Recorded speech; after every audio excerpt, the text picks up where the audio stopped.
Well, friends, come forward, come forward.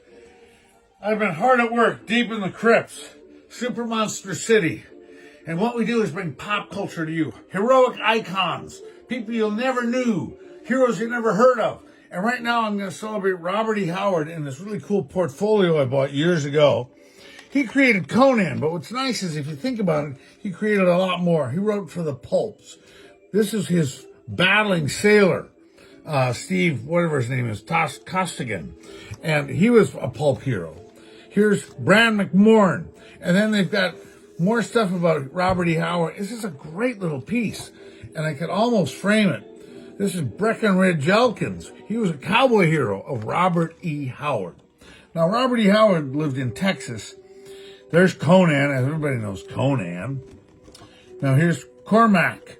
And he was, again, he wrote historical fiction, Dark Agnes, who was just a female hero that battled the heck out of everybody.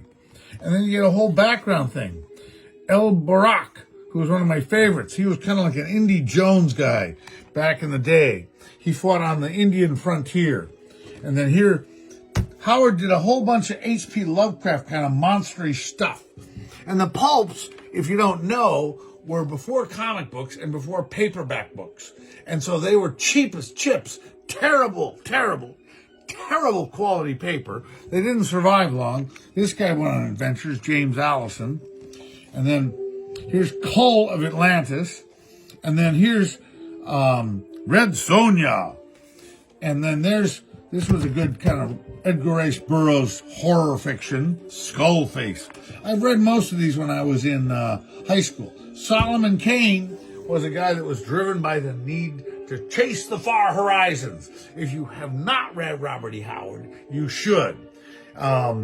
He's maybe not quite politically correct anymore because he wanders a world that no longer exists, and some of his outlook on life is stilted to the times. He was writing in the 20s and 30s and sadly killed himself too early. So that's a pretty darn cool thing. How long's that, Ruthie? Do you have time for more? Oh, maybe. All right. Okay. One more. We'll do an open. I found this Radio Spirits. Radio Spirits I used to buy hand over fist, and it was like old-time radio. Oh, you're opening it up. Oh, yeah, we're going to open up and take a look at it because I don't know if I'm going to frame any of these. Oh. Now, old-time radio is long dead, long gone.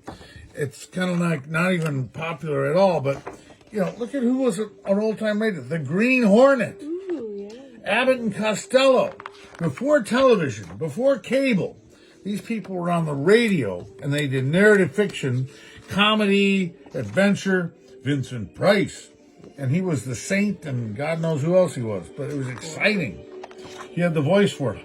William Boyd was Hopalong Cassidy.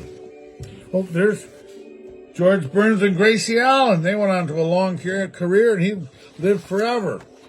There's Orson Welles. And you know who he is. He did the whole War of the Worlds gizmo. Charlie McCarthy and Edgar Bergen.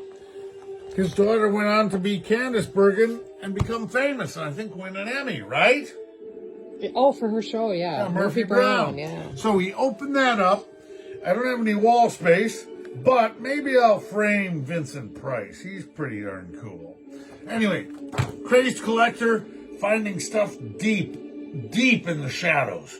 If you want our cool stuff to come to you, if you want your memory jogged and your time travel included in the price of admission, come on over, find us on the website, have your museum curators call us, and we'll bring our show to you. We'll see you later, alligator. Have fun. Bye-bye.